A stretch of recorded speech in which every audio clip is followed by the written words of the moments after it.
Hi everyone, నేనైతే మొన్న hyper మార్కెట్కి వెళ్ళినప్పుడైతే ఇక్కడ వచ్చేసి ఇడ్లీ రవ్వ అయితే దొరకదు మేము ఉండే దగ్గర. దానికి బదులు అయితే ఇక్కడ ఇడ్లీ మిక్స్ అని చెప్పేసి ఒక ప్యాకెట్ అయితే కనబడింది. అది రేట్ వచ్చేసి 20 రూపీస్ అయితే ఉంది. దాంట్లో అయితే ఒక 10 నుంచి 15 ఇడ్లీలు అయితే అవుతాయని చెప్పేసి అయితే దానిపైన రాసి ఉంది. కేవలం 5 నిమిషాల్లో మాత్రమే ఇడ్లీలు రెడీ అవుతాయని చెప్పేసి అయితే రాసింది.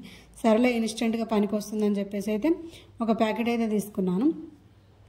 దాంట్లో వచ్చేసి కొంచెం పెరుగు, కొంచెం వాటర్ వేసి ఇడ్లీని అయితే మంచిగా పిండి అయితే కలిపేసుకోవాలి. ఇలాగా ఇడ్లీ బ్యాటర్ కలిపేసి ఒక 5 నిమిషాలు అయితే పక్కకైతే పెట్టేసుకోవాలి. 5 నిమిషాల తర్వాత అయితే ఇడ్లీ ప్లేట్లలో అయితే ఇడ్లీలాగా వేసేసుకొని ఇడ్లీ కుక్కర్లో పెట్టేసుకొని ఒక 5 to 10 మినిట్స్ అయితే కుక్ చేసుకోవాలి. నిజంగానే 5 to 10 మినిట్స్లో అయితే ఇడ్లీలు రెడీ అవుతాయి.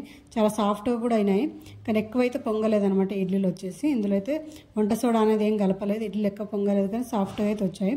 చట్నీతో, సాంబార్తో, దేనితో అయినా చాలా టేస్టీగా ఉన్నాయి. వీడియో నచ్చితే like and subscribe. Thank you for watching.